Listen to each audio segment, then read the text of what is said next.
Sound check, test mic, sound check. So welcome po ulit guys sa ating channel Stock Play. At ngayon po ay mag-update tayo sa mga new listed altcoins sa Binance, no?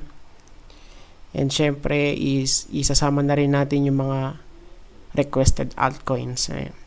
So don't forget to subscribe sa ating channel and pakipress na rin po si all button para palagi po tayo ma-update at manonotify sa mga bagong videos na i-upload po natin about stock market and cryptocurrency. At kung wala pa po kayong account sa Binance guys at gusto nyong mag-trade and mag-invest sa Bitcoin, ETH and sa mga altcoin guys, ayan. So pakigamit po yung ating link na nasa description box, ayan. So meron po kayong less 10% sa mga trading fees, ano. So pagka bibili kayo or magbebenta, so meron po kayong parang rebate, okay, sabihin na natin rebate guys, or discount nga, ayan. So pakigamit po, ano, kung wala pa po kayo account sa Binance, so andyan lang po yun sa my description box yung ating sign up link, ayan. So let's start, ayan. So full screen natin, tapos unahin natin yung mga ano, no, requested altcoins. Unahin natin si Dogecoin, ayan, si Doji. Ayan, so favorite to ni ano ni Elon Musk, no? So dito po kay Doji, ayan, so take note tayo ay nasa 4-hour chart. So this is valid for short term lang, ano. Ayan, yung ating update. So dito po siya ay nagko-contract since this is a symmetrical triangle pattern, ano. So series of lower highs and series of higher lows. So dito kung titignan natin, we have here a downtrend line. Okay? 1, 2, 3, 4, and 5. So sana guys mag-breakout. Ayan. So just in case na siya ay magbe-breakout guys. So ang target natin dito, syempre alam natin ano pag mga triangle pattern. So ang target price is yung height nung triangle. So dito sa case ni Dogecoin, so kung siya ay magbe-breakout sa taas nga, so let's say dito siya, no. Ayan, so i-connect natin dyan. So ang possible target natin dito kay Doji is eto. Ayan, sa part na to. 0.097 ano, dollar. O, ayan. So kung hindi naman, edi syempre babalik tayo sa may baba na trend line, ano. So dito yan guys, 0.051 right here, right sa part na to. Ayan. So series of touches 1, 2, 3, and 4. Ayan. So kung hindi makakapanik, babalik tayo rito sa baba. Ayan, sa ating trend line, ano. So next natin is eto, si VE chain or VET. Okay. So dito naman kay VET, so siya rin ay nasa resistance na. So tingnan natin kung makakapanik, no. So kung makakapanik, so ang next target natin dito for VET is here. So dito guys, sabihin natin dito, no. Ayan. So dito sa 0.097, ayan. So you have 1, tapos okay, so pwede natin ito isama, no. 2, tapos 3. Okay. So kung hindi naman makakapanik, edi babalik tayo ng very light dito sa may first support, which is around 0.88. Ayan, series of touches 1, 2, 3, 4, 5. Okay. So medyo ano siya ngayon medyo sideways, ano. Tapos ano ba to? So check natin. So dito, ayan, so para siyang ano, no. So para siyang broadening wedge pattern, pero not exactly kasi medyo mataba di ba? So parang lang. Ayan. So tingnan natin kung makakapanik, no. Ayan. So next is So, VET, tapos DENT tayo. Ayan. So, quick update lang to guys, ano. So, dito guys, si DENT is nag-create ng symmetrical triangle pattern din, ano. Ayan. So, sana mag-hold dito. Ayan, sa may support level natin, which is a trend line, ano. 1, 2, 3, tapos dito 4. So, pagka hindi nag-hold, ayan, sa ating trend line, so, ang possible na bagsakan natin is yung ating first support level dito kay DNT, ano, which is around sa 0.00995, ayan. So, dito, no, 1, 2, 3, 4, and 5. Right here, guys. Okay? So, kung medyo malala pa, so, ang next na is dito. Ayan. So, dito guys, ano, dyan. 0.0091. Ayan. Okay. So, tignan natin, ano. Tapos, next is anchor. Okay. Ayan. So, medyo binuhusan na tong sa anchor, no? Okay. So, possible, ang next ano natin dito or yung first support kay anchor is here, 0.169, ano? Dito, guys. Alright, sa part na to. Diyan. Tapos, yung next is 0.149. Ayan. So, dito naman yun. Ayan. So, base po dito kasi sa ating price action, so medyo hindi maganda, no? So, bakit kaya? So, dito kasi sa stock RSI natin, overbought na siya. Ayan na, overbought. So, let's wait na siya ay mag-dip, no? Ayan. So, siya ay overhype, eh. Ayan. So, dito rin sa RSI, overbought. Overbought na siya, guys, no? Ayan. So, next natin is DENT, tapos anchor, no? So, tapos na NPXS, okay, Pondi. Alright. So, dito, so, meron tayong nakitang trend line, and so, possible trend line, ano?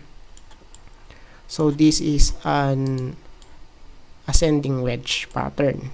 Okay? So, we have here series of touches, 1, 2, 3, 4, and possible dito 5 hihinto, ano. Tapos meron tayong confluence sa ating support level, sa ating first support, which is around here sa 0.0075. Ayan. So dito sa first support, series of touches, 1, 2, 3, 4, 5, then 6. So sana mag-hold dyan, guys, ano.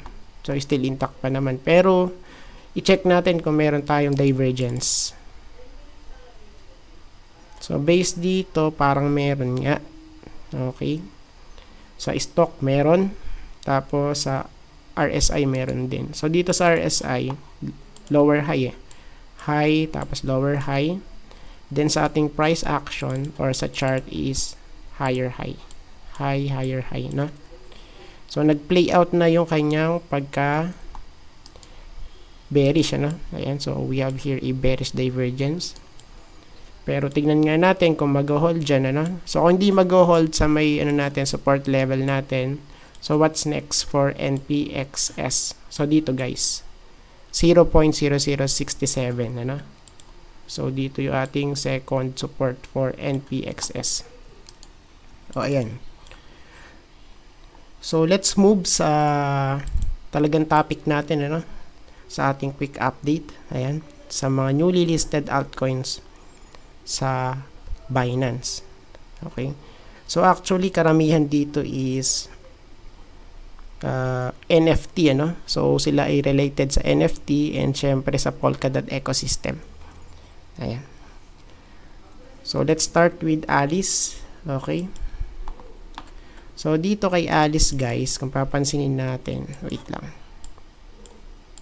So, dito po, ayan. So, meron tayong nakitang trend line since nung siya ay na-list, ano? Ayan sa Binance. We have here 1, 2, 3, 4, and possible nga dito 5 kung mare-reject. Ayan. So, yung ating support dito is nasaan? So, dito, guys. Sa $13.5, which is around here. Series of touches, ano? O dyan, ano? Ayan. Tapos meron tayong confluence sa ating trend line niya, no? So, papansinin natin medyo stabilize na yung price niya. Bakit? So, we have here higher high, higher high, tapos we have here higher lows.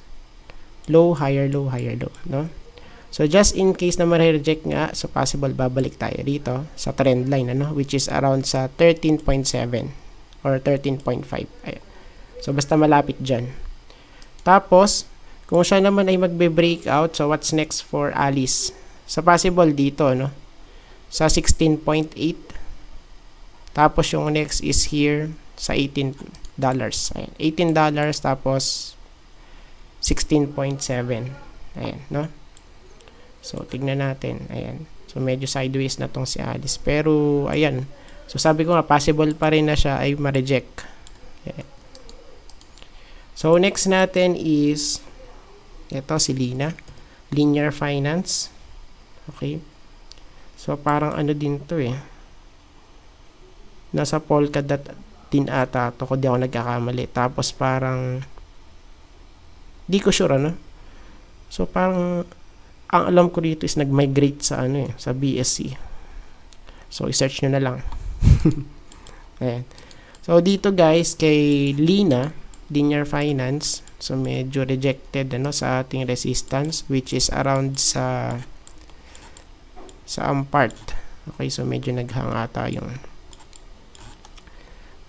Ayan, so medyo naghang nga guys. Ayan. So dito kasi, and kung papansinin nyo, yung ating resistance kay Lina is nasa 146. Ayan ano, series of touches 1, 2, 3, and 4. So, yung ating first support level dito kay Lina is around here sa 0.136. Okay? Series of touches din dito eh. 1, 2, 3, 4. Ang dami niyan. Ayan o. Diba? So, ang papansinin natin, siya po ay fresh breakout sa ating channel, ano? Which is downtrend. Ayan. So, hindi ko maipakita kasi hindi mabatak dito. Ayan. So, ayan. So, ito siya. Ayan o. Okay? We have here a downtrend line. Okay? So, for now, so, possible nga nababalik tayo dito sa may mga support level natin ano kay Lina. Ayan. So, dito, hindi pa gaano stabilize yung price, pero meron na siyang higher high, no? Tsaka higher low. Ayan. So, much better kung magsa-sideways pa siya para talagang kitang-kita yung improvement, ano? Or yung pinaka tinatawag na stability ng price. Ayan. So, pare-pareha sila. So, after the listing, so, sila ay nag-sell off talaga, no? Ayan, kaya hindi pa advisable na sasabay ka. So, too much hype kumbaga, no? So, let's wait na siya ay mag-sell off tapos mag-consolidate or siya ay mag-sideways, guys, no? Ayun. So, next natin is ito si Super Farm, no? So, medyo matagal ko na rin ito nabili sa ibang platforms or sa ibang platform pala. Ayan. So, around $1 yung ano ko rito eh. Or below pala. Ayan. So, below $1 po yung buying price ko dito kay Super. So, right now, so profit na ako ng almost halos 200% mahigit, ano? Since yung price niya ngayon is nasa $3.28 na. So, dito guys, si Super is nasa ayan. Support level, ano? First, okay, support natin dito is 3.3. Ayan. So, dito guys, 3.3. Tapos, yung next support is nasa 3.06. Diyan. So, right now, siya ay sell off eh. Ayan. So, siya ay correction eh, no? Ayan. So, tignan natin kung siya ay mag-stabilize na yung price. Ayan. So, dapat mag-sideways siya na, no? Bago tayo pumasok. So, for now, let's wait muna. Ayan. So, medyo high pa yan pagka ganyan. Pero, this time, kung papansinin natin, lower highs na siya. So, sell off na nga yung pagka ganyan, ano? Ayan. So, next natin is super. Tapos, eto, si ramp naman, maganda yung fundamental na to, no? Ramp. And so, maganda yung, ano niya, mga partnerships. So, dito, right here. So, hindi talaga madrag, pambihira. Ayan. Ayan, so, nawala na. Nawala na yung ating, wait lang. Ayan. Tapos, ano natin, full screen. So, medyo naglolo ko. Ayun. I think okay na. Ayun, okay na. Ganun sana. Thank you, Lord. So, dito sa part na to kay ramp, so, siya po ay nag-create na ng double bottom pattern. Okay. So, we have here 1. Tapos, ayan. Sinundan ng 2. Ayan, sa part na to. So, dito guys, meron tayong nakitang channel. Okay. So, possible mag-retest pa to dito, which is around sa $0.75, ano? Ayan. To hit this trend line, ayan. So, we have series of touches 1, 2, 3, 4, 5, and 6. So, possible dyan, ano? So, just in case na siya ay magre-retrace, edi, syempre, babalik lang yan sa may first support natin, ano? Tapos, meron tayong confluence sa ating trend line. So, dito yun. Ayan, sa part na to. 0.67. Or sabihin na natin 0.68. Okay? Ayan. So, dito medyo okay. Since siya ay nag-create na nga ng double bottom, ano? Ayan, so medyo okay yan. Ayan, pagkaganyan. Right? Ayan, no? So, tignan natin. Let's see. Tapos, next is ito, si perp. Perp. So, dito kay perp is hindi po ako medyo familiar, ano? Ayan. So, pero sa chart, so breakout na rito sa downtrend, ano? Downtrend channel. Ayan. So, we have here a downtrend line 1, 2, 3, 4, tapos breakout dito, ano? So, right now, siya ay parang nagkikreate ng cap with handle pattern, ano? So, pagka na-reject guys to, si perp. So, syempre, babalik tayo sa may support. So, ang support ni perp is nasa 6.45. Right here guys. Right sa part na to. No? So, just in case na mare-reject. So, pagka hindi naman at nag-breakout, so, yung first resistance natin, next, ano? Next resistance is around here.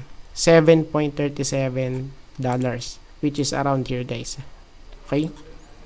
Ayan. So, yan po yung mga level na dapat nating bantayan. Tapos, yung next, dito, $7.85. $7.85. So, dito kasi sa cryptocurrency, walang ceiling and walang flooring, ano? So, kung magpapump siya ng 200% right now, pwedeng-pwede. Okay? So, kung siya ay magdadump ng 50% right now, pwedeng-pwede, no? So, depende po sa, syempre, sa demand and supply, ano? So, kung meron dyan bibili at ipapump yung price, posible. Okay? So, tignan natin. Next is ito, si Bifi Finance, okay? Or Bifi, B-I-F-I. So, hindi ko alam yung pagbasa, no? Bifi ba or Bifi? Hindi ko alam eh. Ayan. So, let's say Bifi Finance, ano? So, dito guys, breakout na siya. Alright? Ayan.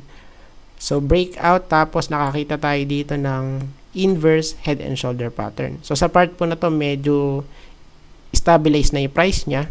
So, meron na tayo ditong higher high and higher lows. So, we have here low, higher low, high, higher high. Good, no?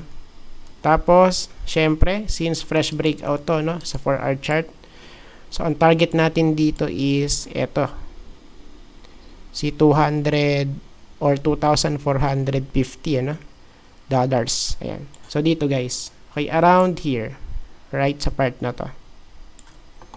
Ayan. So, fresh breakout, eh. Nice, no? So, medyo stable na nga talaga yung price na to. Si Bifi, no? So, next natin is si Badger daw. So, kay Badger, tingnan natin, ano. Ayan. So, this time, kay Badger naman is kakaiba. So, hindi siya nag-pump. Ayan. So, pabagsak naman to, no? Diba? So, this time, kung papansinin natin, bearish pa rin tong si Badger. Bakit? Kasi, hindi pa po siya nagbe-breakout sa ating downtrend line, ano? So, we have here series of touches, 1, 2, 3, 4, 5, 6, and 7. So, still, siya po ay nasa downtrend, ano? Tapos, meron tayo ditong fake out sa gitna. Ito. Ayan. So, pwede natin sabihin na fake out to eh. Fake out, no? So, dito sa part na to, siya po ay nasa support na. So, kung hindi siya mag-hold dyan, guys, so possible malaglag pa tayo dito ulit. Yan, sa may bottom, ano? Which is around here sa $34.35. Ayan. So, next natin is TVK. So, si TVK naman is, ano to, no? NFT to. So, siya ay marketplace, ano? Ng mga non-fungible tokens. Alright? Ayan, so nagahang na naman siya. Wait lang. I-ano natin. So, paano ginawa natin kanina? Load ba? Ayan, so tingnan natin kung maglo-load, guys. Load natin. Tapos full screen ulit. Ayan. So actually, last 3. Okay, TVK, PHA, and UFT. Ayan. So check natin dito, guys, right here or right. Ayan. So TVK, full screen. Ayan, para mas okay. So dito, guys, nakakita tayo ng trend line, ano? So, we have here 1, 2, and 3. So, right now, siya ay nasa resistance. So, saan yun, guys, yung resistance natin dito? So, kung magdodrawing tayo ng resistance right here, so, eto siya. Okay? So, kung magbe-breakout dyan, so, what's next? So, ang next resistance natin, possible dito na eh. So, dyan, sa part na to, no? Sa 0.84. Okay? So, malapit dyan, 0.84. So, kung hindi naman magbe-breakout exactly, no? So, there is a chance pa rin naman na siya ibabalik sa ating trend line, which is around saan? So, dito, guys. 0.73, ano? Right here. Okay? So, tignan natin. And kasi wala pa naman siyang exactly na higher high dito, no? Na makikita. Tapos dito naman sa prior peak niya. So medyo breakout na, guys, ano? Ayan, KTVK. Ayan, so meron tayong channel dito or wedge na na-create sa part na to. Ayan. So possible start, no?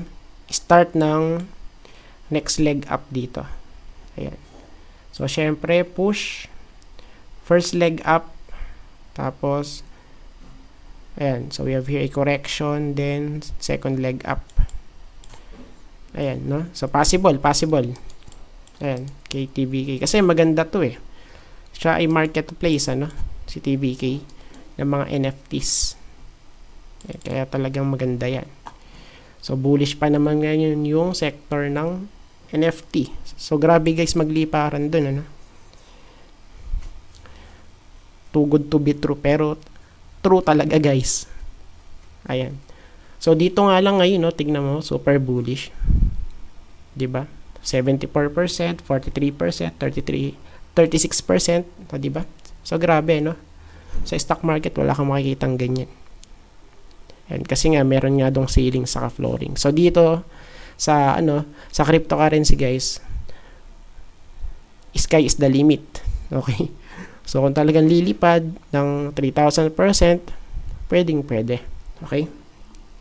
Saka hindi ka maubusan dito ng opportunity. Super dami, guys, ano? So, yun nga lang, sa sobrang dami, nakakabaliw rin maghanap ng magandang bilhin. Ayan. So, next natin is UFT. Tama ba? Or ito pala, si Payla Network. Ayan. So, si Payla Network is ano rin to, no? Polkadot ecosystem rin to. So, kasama siya ron guys. So, startup Polkadot. So, dito meron tayong trend line. 1, 2, 3, 4, 5. Okay? So, this time, kung papansinin natin, siya ay breakout na sa ating wedge. Ayan, sa may wedge natin, right here guys. So, breakout. Pero still possible pa rin na magkaroon ng throwback to eh. Alright, kasi siya ay rejected dito. So, 1.06 ano, sa ating resistance. Series of touches, 1, 2, 3, and 4 guys. Ayan. So, right now, siya ay nasa support, which is around here sa 0.97, pero still possible pa rin na malaglag tayo dito guys. 0.9 yung next eh. Next support level is 0.9. Or possible din, ano?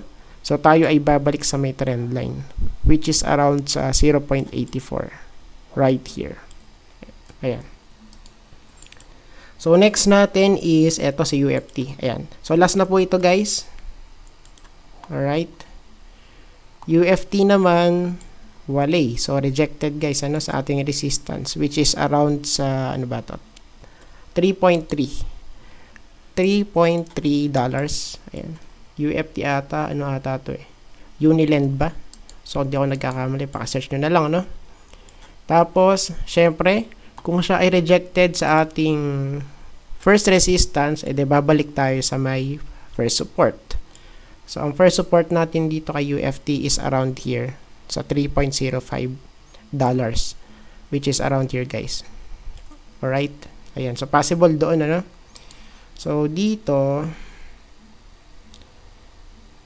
ayan. So, still sideways pa rin to kung titignan natin, ano? Ayan. So, hindi lang halata. Still sideways pa rin niya pag ganyan. Ayan. So, wala pa tayong nakikitang yung talagang parabolic. Okay? Yung ganyan, guys, ano? So, pagka structure is talagang parabolic na, so, super taas na, pag ganyan na halos, ano? So, mahirap nang sabayan yan. So, pagka sideways pa lang or much better kung nasa bottom, so, yun guys yung magandang bilhin. No? Ayan. So, I think tapos na po tayo sa ating update for this video. So, maraming salamat po sa inyong walang sawang suporta sa ating channel. Maraming salamat po. So, see you po sa next video. Bye-bye.